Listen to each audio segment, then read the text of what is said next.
ನನ್ನ ವಿಡಿಯೋಗೆ ವೆಲ್ಕಮ್ ಮಾಡಿಕೊಂಡೆ. ಈ ವಿಡಿಯೋದಾಗ conversion of single entry into double entry system ಒಳಗೆ ಫೈನಲ್ ಅಕೌಂಟ್ಸ್ ಮ್ಯಾಗೆ ಪ್ರಾಬ್ಲಮ್ಸ್ ಇದ್ವು ಅಂದರೆ ಯಾವ ರೀತಿಯಿಂದ ಮಾಡಬೇಕಂತ ನೋಡೋಣ. 15 marks problems. So in case ಈ ಪ್ರಾಬ್ಲಮ್ಸ್ ಹೆಂಗಿರ್ತಾವೆ ಅಂದರೆ final accounts, trading profit loss account, balance sheet prepare ಮಾಡೋ ಇರ್ತಾವೆ. ಆ ಬ್ಯಾಲೆನ್ಸ್ ಶೀಟ್ ಡೈರೆಕ್ಟಾಗಿ ಪ್ರಿಪೇರ್ ಮಾಡೋಕೆ ಬರ್ತಿರಂಗಿಲ್ಲ. ಇವೆಲ್ಲ final accounts some additional working notes ಮಾಡಬೇಕಾಕೈತಿ.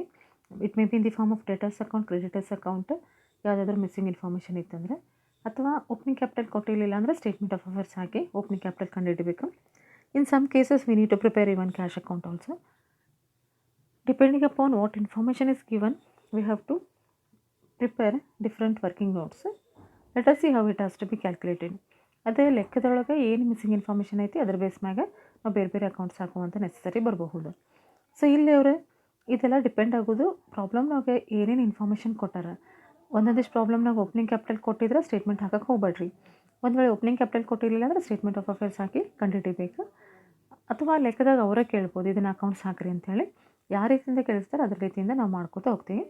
ಇಲ್ಲಿ ಕ್ಯಾಶ್ ಟ್ರಾನ್ಸಾಕ್ಷನ್ಸ್ ಕೊಟ್ಟಾರ. Ashok provides you the following information ಅಂತೇಳಿ cash transaction for the year 1st October to 30th September ಅಂತ ಕೊಟ್ಟಾರ. ಅಕೌಂಟಿಂಗ್ ಇಯರ್ ಈ ಟೈಪ್ ಕೊಟ್ಟಾರ ಅವರು. ಸೊ ಕ್ಯಾಶ್ ಟ್ರಾನ್ಸಾಕ್ಷನ್ಸ್ ಬೇರೆ ಬೇರೆ ಕೊಟ್ಟಾರ. ಸೊ ಇದಿಷ್ಟು ಇನ್ಫಾರ್ಮೇಷನ್ ಐತಿ. ಅಸೆಟ್ಸ್ ಆ್ಯಂಡ್ ಲಯಬಿಲಿಟೀಸ್ ಇನ್ಫಾರ್ಮೇಷನ್ ಐತಿ. ಅಡಿಷ್ನಲ್ ಇನ್ಫಾರ್ಮೇಷನ್ ಕೊಟ್ಟಾರ. ಫಸ್ಟ್ ಡಿಸೈಡ್ ಮಾಡ್ಕೊಂತ ಹೋಗ್ಬಿಡ್ರಿ ಯಾವುದನ್ನು ಎಲ್ಲೆಲ್ಲಿ ತೊಗೋಬೇಕಂತೇಳಿ. ಬ್ಯಾಂಕ್ ಲೋನು ಓಪನಿಂಗ್ ಕೊಟ್ಟಾರ. ಓಪನಿಂಗ್ ಅಂದ್ಕೊಳ್ಳಿ ಓಪನಿಂಗ್ ಸ್ಟೇಟ್ಮೆಂಟ್ ಆಫ್ ಅಫೇರ್ಸ್ನ ತೊಗೋಬೇಕು. ಲಯಬಿಲಿಟಿ ಡ್ರಾಯಿಂಗ್ಸ್ ಬ್ಯಾಲೆನ್ಸ್ ಶೀಟ್ನಾಗ ಲೆಸ್ ಮಾಡಬೇಕು. Manager salary profit and loss ಅಕೌಂಟ್ನಾಗ 2 side. Staff salary profit and loss account 2 side. Trade expenses profit and loss account 2 side. ನಿಮಗೆ already ಇದನ್ನು ಅಕೌಂಟ್ಸ್ನಾಗ ಯಾವ ಎಲ್ಲೆಲ್ಲಿ ತೊಗೋಬೇಕಂತೇಳಿ PUC ಒಳಗೆ ನೀವು ಕಲ್ತಿರ್ತೀರಿ. ಅದ್ರ ಬೇಸ್ ಮ್ಯಾಗ ಪ್ಲಸ್ ನಾನು ನಿಮಗೆ ಫಾರ್ಮ್ಯಾಟ್ಸ್ ಒಳಗಳೇನಿ ಯಾವುದ್ಯಾವ್ದು ಎಲ್ಲೆಲ್ಲಿ ತೊಗೋಬೇಕಂತ ತಿಳ್ಕೊಂಡು ಅಕಾರ್ಡಿಂಗ್ಲಿ ನಾವು ತೊಗೊತ ಹೋಗೋಣ. Wages trading account 2 side. Pay to creditors account, ಅಲ್ಲಿ ಪೇ ಟು ಕ್ರೆಡಿಟರ್ಸ್ ಒಳಗೆ ಕ್ಯಾಶ್ ಪೇ ಟು ಕ್ರೆಡಿಟರ್ಸ್ ತೊಗೋಬೇಕು. Received from debtors, cash received from debtors ಅಕೌಂಟ್ನಾಗ ತೊಗೋಬೇಕು. ಕ್ಯಾಶ್ ಸೇಲ್ಸ್ ಟ್ರೇಡಿಂಗ್ ಅಕೌಂಟ್ನೊಳಗೆ. ಬ್ಯಾಂಕ್ ಬ್ಯಾಲೆನ್ಸ್ ಕ್ಲೋಸಿಂಗ್ ಬ್ಯಾಲೆನ್ಸ್ ಶೀಟ್ನೊಳಗೆ. Cash in hand closing balance ಶೀಟ್ನೊಳಗೆ. ಇದಿಷ್ಟು transactions ಕೊಟ್ಟೋದು information. Opening assets opening liabilities, closing assets closing liabilities ಕೊಟ್ಟಾರ. Opening ಡೇಟ್ನಾಗಿಂದ ಇಷ್ಟು ನೀವು ಓಪನಿಂಗ್ ಸ್ಟೇಟ್ಮೆಂಟ್ ಆಫ್ ಅಫೇರ್ಸ್ನಾಗ ತೊಗೋರಿ, which is going to be prepare to find out opening capital. Closing ಇಷ್ಟು ಬ್ಯಾಲೆನ್ಸ್ ಶೀಟ್ನಾಗ ತೊಗೋರಿ. So stock in trade, debtors, creditors, machinery, furniture.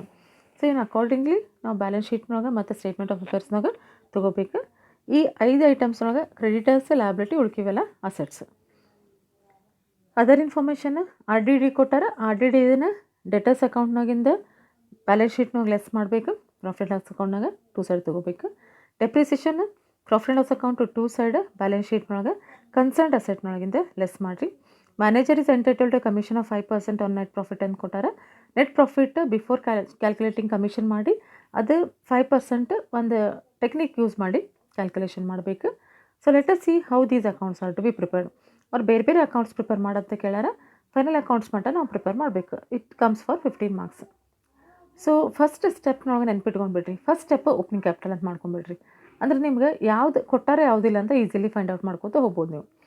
So first ಸ್ಟೆಪ್ನಾಗ opening capital ಕೊಟ್ಟಾರನ್ನ ಇಡೀ ಲೆಕ್ಕ ನೋಡಿದ್ವಿ. ಎಲ್ಲಿ ಓಪನಿಂಗ್ ಕ್ಯಾಪಿಟಲ್ ಕೊಟ್ಟಿಲ್ಲ. ಅಂದರೆ ಓಪನಿಂಗ್ ಕ್ಯಾಪಿಟಲ್ ಹಾಕಬೇಕಲ್ಲ ನಾವು. ಓಪನಿಂಗ್ ಕ್ಯಾಪಿಟಲ್ ಹಾಕಬೇಕಂದ್ರೆ ನಾವು ಯಾಕೆ ಅಕೌಂಟ್ ಪ್ರಿಪೇರ್ ಮಾಡಬೇಕು? Statement of affairs as on 1st October prepare ಮಾಡಿರಿ. ಸ್ಟೇಟ್ಮೆಂಟ್ ಆಫ್ ಅಫೇರ್ಸ್ನೊಳಗೆ ಅಸೆಟ್ಸ್ ಮತ್ತು ಲಯಬಿಲಿಟೀಸ್ ತೊಗೋತಾ ಹೋಗ್ರಿ.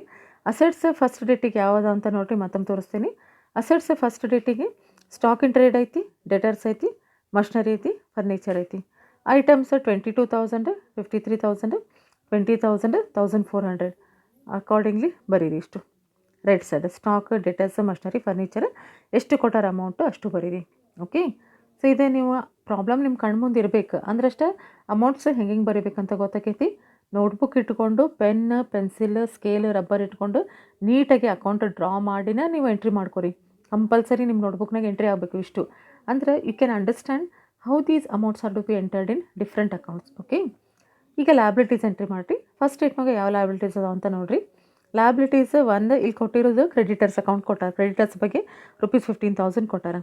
ನೆಕ್ಸ್ಟ್ ಕ್ಯಾಶ್ ಟ್ರಾನ್ಸಾಕ್ಷನ್ಸ್ ಕೊಟ್ಟಾರಲ್ಲ, ಅದ್ರಾಗ ಬ್ಯಾಂಕ್ ಲೋನ್ ಒಂದು ಕೊಟ್ಟಾರ. 1st Octoberಗೆ ಬ್ಯಾಂಕ್ ಲೋನ್ ಇತ್ತು ಅಂತ ಕೊಟ್ಟಾರ. Even that is opening liability that has to be recorded in opening statement ನೋಡಿರಿ, ಓಪನಿಂಗ್ ಸ್ಟೇಟ್ಮೆಂಟ್ನೊಳಗೆ ಕ್ರೆಡಿಟರ್ಸ್ ಹಾಕ್ರಿ, ಬ್ಯಾಂಕ್ ಲೋನ್ ಹಾಕ್ರಿ. So find out the total. So total asset side 96,400, liability side 42,400 minus ಮಾಡಿರಿ. 96,400 ಒಳಗೆ 42,400 minus ಮಾಡಿರಿ. ಬಂದ answer opening capital 74,000.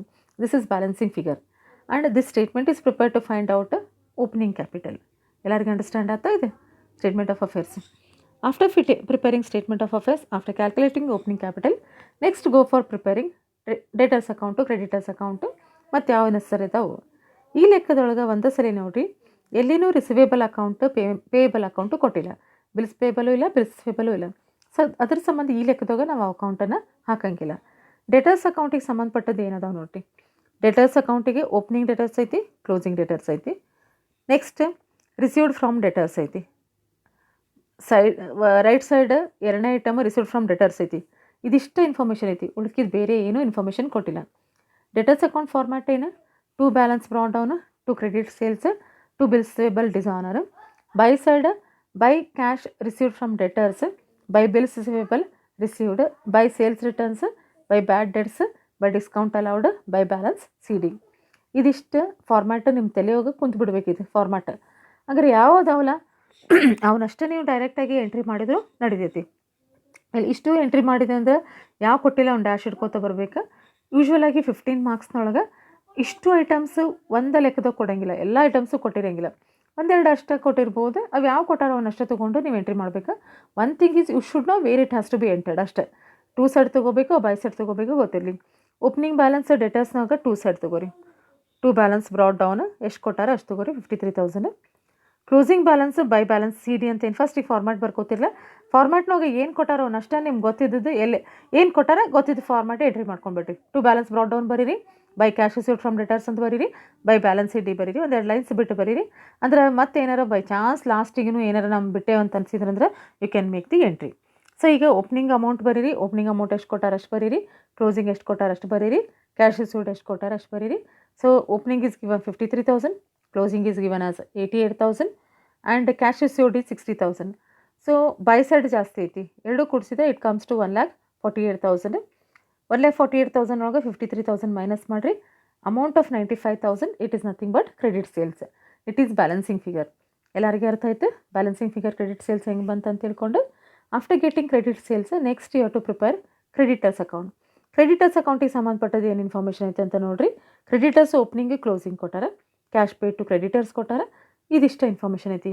Purchase returns ಇಲ್ಲ, bills payable ಇಲ್ಲ, ಅಥವಾ ಡಿಸ್ಕೌಂಟ್ ಅರ್ನ್ಡ್ ಇಲ್ಲ, ಯಾವುದೂ ಕೊಟ್ಟಿಲ್ಲ. ಡೈರೆಕ್ಟಾಗಿ ಕ್ರೆಡಿಟರ್ಸ್ ಅಕೌಂಟು ಸಿಂಪಲ್ ಫಾರ್ಮ್ಯಾಟಾಗಿ ಪ್ರಿಪೇರ್ ಮಾಡ್ಕೋಬೋದು. ಬೈ ಬ್ಯಾಲೆನ್ಸ್ ಬ್ರಾಡ್ ಡೌನ್ ಅಂತ ಬರೀರಿ. Next by balance brought down ಅಂದ್ಕೊ ಬೈ ಕ್ರೆಡಿಟ್ ಪರ್ಚೇಸಸ್ ಬರ್ತೈತಿ. ಒಂದೆರಡು ಲೈನ್ಸ್ ಹಂಗೆ ಬಿಟ್ಟಿರಿ. To side to cash paid to creditors ಬರೀರಿ. ಒಂದೆರಡು ಲೈನ್ಸ್ ಬಿಟ್ಟು ಟು ಬ್ಯಾಲೆನ್ಸ್ ಸಿ ಡಿ ಬರೀರಿ. ಬರೋದು ಆಮೇಲೆ ಲೆಕ್ಕದೋಗಿಂತ ಅಮೌಂಟ್ ಆ್ಯಸ್ ಇಟ್ ಈಸ್ ಹೆಂಗೆ ಕೊಟ್ಟಾರ ಹಂಗೆ ಬರ್ಕೋತ ಬರೀ. ಬೈ ಬ್ಯಾಲೆನ್ಸ್ ಬ್ರಾಡ್ ಡೌನ್ 15,000 ಕೊಟ್ಟಾರ ಅಷ್ಟು ಬರೀರಿ. To cash pay to creditors 25,000 ಬರೀರಿ. ಟು ಬ್ಯಾಲೆನ್ಸ್ ಸಿ ಡಿ ಅವ್ರು ಕೊಟ್ಟಿರೋದು 19,500 ಬರೀರಿ. ಡಿಫ್ರೆನ್ಸ್ ಕಂಡುಹಿಡಿರಿ. Debit side total 44,500, credit side 15,000. ಅಂದರೆ ಡಿಫ್ರೆನ್ಸ್ ಎಷ್ಟಾಯ್ತು? 29,500. ಇದು ಕ್ರೆಡಿಟ್ ಪರ್ಚೇಸಸ್. ಸೊ ಡಿಫ್ರೆನ್ಸ್ ಕಂಡು ಹಿಡ್ಕೊಂಡು ಬರೀರಿ. ನಿಮ್ಗೆ ಇಲ್ಲ ಫಾರ್ಮ್ಯಾಟ್ ಇಷ್ಟು ಬರೀಬೇಕೇನಂದ್ರೆ ಬರೀರಿ. ಆದರೆ 5 ಮಾರ್ಕ್ಸಿನ ಲೆಕ್ಕದೊಳಗೆ ಇಷ್ಟು ಫಾರ್ಮ್ಯಾಟ್ನೊಳಗೆ ಅಮೌಂಟ್ ಕೊಟ್ಟಿರ್ತಾರೆ. ಆದರೆ ಈ 15 ಮಾರ್ಕ್ಸ್ನೊಳಗೆ ಎಷ್ಟು ಕೊಟ್ಟಾರ ಅಷ್ಟು ಬರ್ಕೊಂಡು ಹೋದರೂ ನಡೀತೈತಿ. ಫಾರ್ಮ್ಯಾಟ್ ಬರೆಯುವಂಥ ಅವಶ್ಯಕತೆ ಇರೋಂಗಿಲ್ಲ. ಸೊ ಈಗ ವರ್ಕಿಂಗ್ ನೋಟ್ಸ್ ಇಷ್ಟು ಮುಗಿದು ಈಗ ಮೇನ್ ಪಾರ್ಟಿಗೆ ಹೋಗೋಣ. ಟ್ರೇಡಿಂಗ್ ಪ್ರಾಫಿಟ್ ಆ್ಯಂಡ್ ಲಾಸ್ ಅಕೌಂಟಿಗೆ ಹೋಗೋಣ. Trading profit and loss account ಮತ್ತೊಮ್ಮೆ ಇಷ್ಟು ತೋರಿಸ್ತೀನಿ ಯಾವ್ದು ಅಕೌಂಟ್ ಹಾಕಿವಿ ಅಂತೇಳಿ. ಡೆಟರ್ಸ್ ಅಕೌಂಟ್ ಹಾಕಿದ್ವಿ, ಕ್ರೆಡಿಟರ್ಸ್ ಅಕೌಂಟ್ ಹಾಕಿದ್ವಿ, ಸ್ಟೇಟ್ಮೆಂಟ್ ಆಫ್ ಅಫೇರ್ಸ್ ಹಾಕಿದ್ವಿ. ಈಗ trading profit and loss account ಹಾಕ್ರಿ. ಟ್ರೇಡಿಂಗ್ ಪ್ರಾಫಿಟ್ ಆ್ಯಂಡ್ ಲಾಸ್ ಅಕೌಂಟಿಗೆ ಸಂಬಂಧಪಟ್ಟದ್ದು ಏನೇನದ ಅಂತ ಆಲ್ರೆಡಿ ಒಂದ್ಸಲ ನೋಡೀವಿ, ಮತ್ತೊಮ್ಮೆ ನಾನು ಹೇಳ್ತೀನಿ. ಈ ಕ್ಲೇಸ್ನಾಗ opening stock, closing stock trading ಅಕೌಂಟಿಗೆ ಸಂಬಂಧಪಟ್ಟದ್ದು, ಪರ್ಚೇಸಸ್ ಸೇಲ್ಸ್ ಟ್ರೇಡಿಂಗ್ ಅಕೌಂಟ್ ಸಂಬಂಧಪಟ್ಟದ್ದು, ವೇಜಸ್ ಟ್ರೇಡಿಂಗ್ ಅಕೌಂಟಿಗೆ ಸಂಬಂಧಪಟ್ಟದ್ದು. ಓಪನಿಂಗ್ ಸ್ಟಾಕ್, ಕ್ಲೋಸಿಂಗ್ ಸ್ಟಾಕ್ ಅಂದರೂ ಐತಿಲ್ಲ 22,000, 19,000. ನೆಕ್ಸ್ಟ್ ಪರ್ಚೇಸಸ್ನೊಳಗೆ ಕ್ಯಾಶ್ ಪರ್ಚೇಸಸ್ ಎಲ್ಲಿ ಕಾಣ್ತಾ ಇಲ್ಲ, ಎಲ್ಲಿ ಕೊಟ್ಟಿಲ್ಲ. ಕ್ಯಾಶ್ ಪರ್ಚೇಸಸ್ ಎಲ್ಲಿ ಕೊಟ್ಟಿಲ್ಲ, ಹಂಗಾರೆ ಕ್ಯಾಶ್ ಪರ್ಚೇಸಸ್ ಇಲ್ಲ. Credit purchases by preparing creditors account we have already calculated credit purchases. ಅಂದರೆ ಇಲ್ಲೆಕ್ತಾಗ ಪರ್ಚೇಸಸ್ ಸಂಬಂಧಪಟ್ಟದ್ದು ಓನ್ಲಿ ಕ್ರೆಡಿಟ್ ಪರ್ಚೇಸಸ್ ಕೊಟ್ಟಾರ, ಯಾವುದೂ ರಿಟರ್ನ್ಸು ಕೊಟ್ಟಿಲ್ಲ. ಸೇಲ್ಸಿಗೆ ಸಂಬಂಧಪಟ್ಟದ್ದು ಕ್ಯಾಶ್ ಸೇಲ್ಸು ಕೊಟ್ಟಾರ. ಡೆಟರ್ಸ್ ಅಕೌಂಟ್ ಹಾಕಿ ಕ್ರೆಡಿಟ್ ಸೇಲ್ಸು ಕಂಡು ಹಿಡಿದೇವಿ, ಆದರೆ ರಿಟರ್ನ್ಸ್ ಕೊಟ್ಟಿಲ್ಲ. So while preparing trading account next wages ಕೊಟ್ಟಾರ. ಇವಿಷ್ಟು ಐಟಮ್ಸ್ ಸೇಮ್ ಅಮೌಂಟ್ ತೊಗೋರಿ, ಲೆಕ್ಕದಾಗ ಏನೈತಲ್ಲ ಹಂಗೆ ಅಮೌಂಟ್ ತೊಗೊಂತ ಹೋಗ್ರಿ. ಸೊ ಓಪನಿಂಗ್ ಸ್ಟಾಕ್ 22,000 ಕೊಟ್ಟಾರ, 22,000. ಪರ್ಚೇಸಸ್ ಬರೀ ಕ್ರೆಡಿಟ್ ಅಷ್ಟೇ ಕ್ಯಾಲ್ಕುಲೇಷನ್ ಮಾಡೀವಿ, ಕ್ಯಾಶ್ ಕೊಟ್ಟಿಲ್ಲ. ಸೊ ಎಷ್ಟು ನೀವು ಕ್ಯಾಲ್ಕುಲೇಷನ್ ಮಾಡಿರಲ್ಲ ಅಷ್ಟು ಬರೀರಿ. It is ₹29,500. ವೇಜಸ್ ಅವರೆಷ್ಟು ಕೊಟ್ಟಾರ ಅಷ್ಟು ಬರೀರಿ. ಸೊ ವೇಜಸ್ ಲೆಕ್ಕದೊಳಗೆ 15,500 ಕೊಟ್ಟಾರ, ಟು ವೇಜಸ್ 15,500.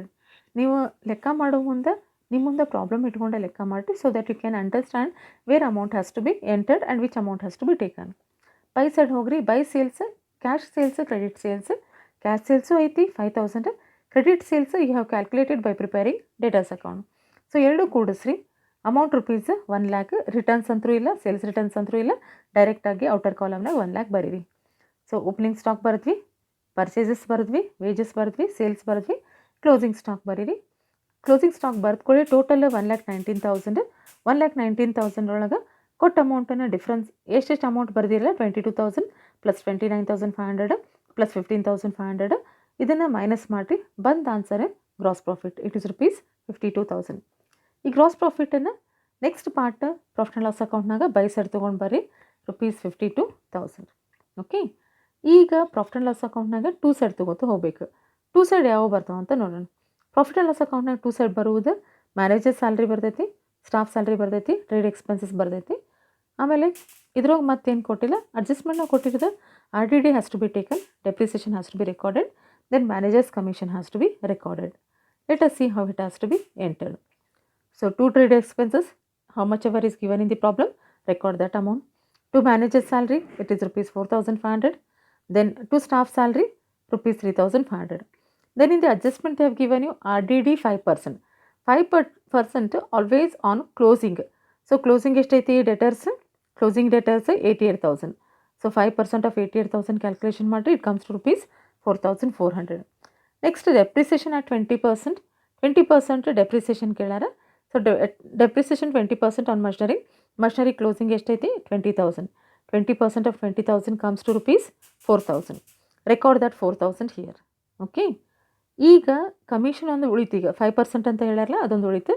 ಅದಕ್ಕೆ ಮೊದಲು 5% ಕಮಿಷನ್ ಆನ್ ನೆಟ್ ಪ್ರಾಫಿಟ್ ಕೇಳ್ಯಾರ.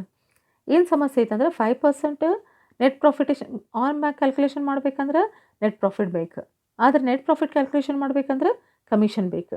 ಅಂದರೆ ಒಂದಕ್ಕೊಂದು ಸಂಬಂಧ ಅದ.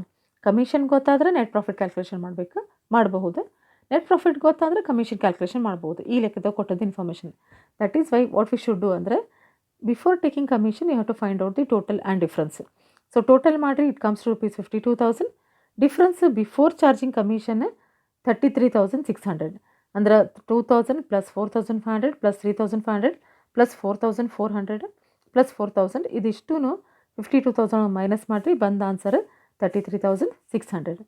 33,600 ಅದ್ರ ಮ್ಯಾಗ 5% ಅಲ್ಲ, ಅದು 33,600 ಒಳಗೆ 5% ಇನ್ಕ್ಲೂಡ್ ಆಗೈತಿ. ಆಫ್ಟರ್ ಡಿಡಕ್ಟಿಂಗ್ ಕಮಿಷನ್ ಎಷ್ಟು ಉಳಿತೈತಲ್ಲ ಅದು ಇನ್ಕ್ಲೂಡ್ ಆಗೈತಿ. ಅದು ಎಷ್ಟು ಅಂತ ಗೊತ್ತಿಲ್ಲ ನಮಗೆ. Excuse me. ಅದ್ರ ಸಂಬಂಧ ಟು ಮ್ಯಾನೇಜರ್ಸ್ ಕಮಿಷನ್ ಬಂದು ಎಷ್ಟು ಆನ್ಸರ್ ಐತಲ್ಲ 33,600 ಇಂಟು ಎಷ್ಟು ಪರ್ಸೆಂಟೇಜ್ ಕೊಟ್ಟಾರೆ ಇಂಟು 5 ಡಿವೈಡೆಡ್ ಬೈ 105. 105 ಎದಕ್ಕಂದ್ರೆ ಇದು ಇನ್ಕ್ಲೂಸಿವ್ ಆಫ್ ಕಮಿಷನ್ ಇರೋ ಸಂಬಂಧ instead of taking 100 we have to take it as 105. ಒಂದು ವೇಳೆ ಕಮಿಷನ್ 10% ಕೊಟ್ಟಿದ್ರಂದ್ರೆ 33,600 ಇಂಟು 10 ಅಪಾನ್ 110. ಒಂದು ವೇಳೆ 8% ಕೊಟ್ಟಿದ್ರಂದ್ರೆ 33,600 into 8 upon 108. So find out the net profit, it comes to ₹32,000. Okay, last stage we need to prepare balance sheet.